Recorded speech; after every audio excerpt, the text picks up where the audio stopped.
सध्या राज्यात गाजतंय ते हनी ट्रॅपचं प्रकरण आणि याच नाशिक हनी ट्रॅप प्रकरणानं महाराष्ट्रातलं राजकारण अक्षरशः ढवळून गेलेलं आहे। 72 अधिकारी, आमदार आणि मंत्र्यांचं हनी ट्रॅप झाल्याचा आरोप करत नाना पटोलेंनी याचा पेनड्राईव्हच विधानसभेत सादर केला आणि त्यानंतर आता या प्रकरणात अटक झालेल्या प्रफुल्ल लोढावरनं विरोधकांनी पुन्हा एकदा सरकारला टार्गेट केल्याचं पाहायला मिळतंय। हनी ट्रॅपचं कारण तापलं राजकारण। प्रफुल्ल लोढाच्या अटकेनंतर टीकेला धार।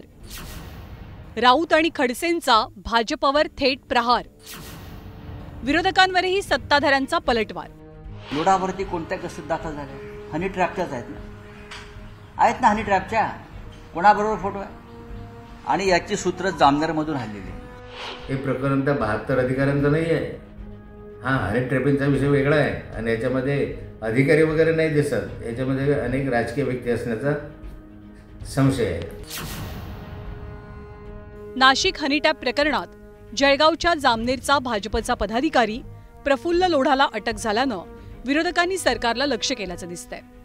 ठाकरेंच्या शिवसेनेचे खासदार संजय राऊतांनी हनी ट्रॅप प्रकरणाचे तार थेट सत्तांतराशी जोडत महायुतीवरती निशाणा साधला।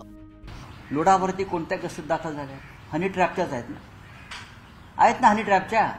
कोणाबरोबर फोटो आहे आणि याची सूत्र जामनेरमधून हल्लेली आहे। याची सूत्र जामनेर, जळगाव, नाशिक, मुंबई आणि दिल्ली आणि ज्यांनी त्याला वापरलं ते हनी ट्रॅपमध्ये सापडले स्वतः।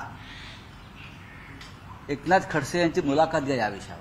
फडणवीस खोटं बोलतायत, त्यांना माहिती आहे 4 मंत्री हनी ट्रॅपमध्ये अडकले। आज मी एक जे ट्विट केलं आहे त्याची सत्यता पडताळून पाहावी देवेंद्र फडणवीसांनी। आमचे जे खासदार फुटले, जे फडणवीसांनी फोडले असं म्हणतात किंवा अमित शहाने फोडले असं म्हणतात, त्याच्यामध्ये ईडी सीबीआय आहे। त्याच्याबरोबर 4 खासदारांना हनी ट्रॅपमध्ये अडकवलं आणि कोण तुम्हाला माहिती आहे? तरुण खासदार। राऊतांनी हनी ट्रॅप प्रकरणावरनं सरकारवरती आरोप केल्यावर सत्ताधाऱ्यांनीही राऊतांवरती पलटवार केल्याचं पाहायला मिळालं। आणि मुख्यमंत्र्यांनी स्पष्ट सांगितलं आहे, ज्या विरोधकाला जर वाटतं एवढा वेळ का थांबता येते, विरोधकाकडे काही बाबी असतील, मला वाटतं की मीडिया मॅनेजमेंट करण्याकरता लोकांची करमणूक करण्याचा हा एक मोठा ब्लंडर आहे। मग सभागृहात का दाखवलं नाही? सभागृहाच्या बाहेर 4 दिवस झाले का दाखवत नाही? तुम्ही प्रेस कॉन्फरन्स घेऊन का दाखवत नाही? लावा ना, कुणाची शिटी लावायची आहे ती। संजय राऊतांनी पुरावे द्यावे।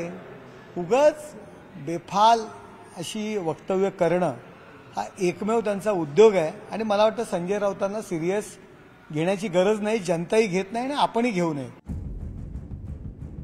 दरम्यानच्या लोढावरनं हे राजकीय आरोप होत आहेत, तो लोढा नेमका कोण आहे तेही जाणून घेऊया। कोण आहे प्रफुल्ल लोढा?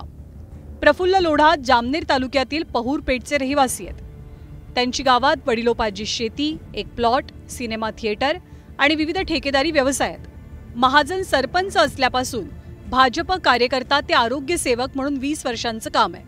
1995 साली त्यांनी पंचायत समितीची निवडणूक लढवली, पण ते पराभूत झाले। महाजन मंत्री झाल्यानंतर काही काळानं या दोघांमध्ये वितुष्ट आलं।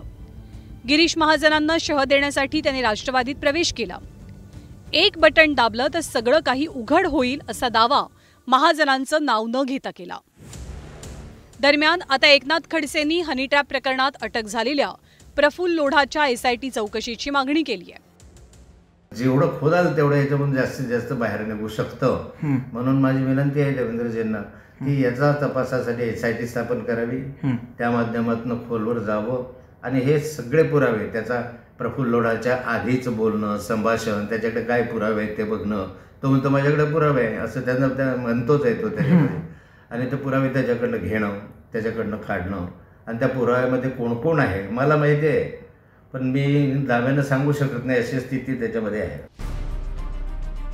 खडसे एवढ्यावरच थांबले नाहीत, तर त्यांनी लोढानं काही वर्षांपूर्वी केलेल्या आरोपांचे व्हिडिओ माध्यमांना दिलेत, ज्यात लोढा गिरीश महाजनांना इशारा देताना दिसतोय। मला माझ्या मंत्र्यांनी सांगितलं की पुरावे असेल तर पोलीस स्टेशनला द्यावे, ह्या सल्ला मला देण्याची गरज नाही। मला पुरावे द्यायला पोलीस स्टेशनला जाण्याची गरज नाही। एक बटन दाबलं तर पुऱ्या हिंदुस्थानामध्ये तलगा माचून जाईल। परंतु मी कुणाला वहिनी म्हटलंय, कुणाला बेटा म्हटलंय आणि मी आया बहिणीची इज्जत करणारा मनुष्य आहे. तिच्यात निरपराध 5-25 लोकांचा जीवनामरणाचा प्रश्न आहे, म्हणून मी शांत आहे. तरी मला जास्त सोन्याचे काम करू नये. आता काय बोलावं खडसेंबद्दल मला कळत नाही. खरं म्हणजे काय झालं, सगळ्यात दूर अपयश, कुठे यश नाही. आता सत्तेपासून दूर फेकले गेले. भाजपात येऊन अगदी लोटांकडे घरात धरत आले, त्यांना कोणी पक्षात घेतलं नाही. त्यामुळे त्यांची मानसिक अवस्था खरं म्हणजे खराबच झालेली आहे. एक तर सगळं आजारपण आणि सगळं अपयश राजकारणातलं. त्यामुळे हा माणूस सगळ्या द्वेष भावनेने पछाडलेला आहे. काही झालं की गिरीश माझ्याबरोबर होता. नाशिक हनी ट्रॅप प्रकरणाचे तार उत्तर महाराष्ट्रासह मुंबईपर्यंत जोडले गेल्याचा संशय. सरकारकडनं हनी ट्रॅपचे आरोप फेटाळले जात असले तरी विरोधक मात्र दररोज नवनवीन पैलू समोर आणत सखोल चौकशीची मागणी करतात. त्यामुळे 72 अधिकारी, आमदार आणि मंत्र्यांच्या कथित हनी ट्रॅप प्रकरणात पुढे काय घडतं, यातल्या आरोपींचे खरे चेहरे महाराष्ट्रासमोर येतात का, याकडे सर्वांचं लक्ष लागलंय. शरद जाधव, न्यूज 18 लोकमत, मुंबई.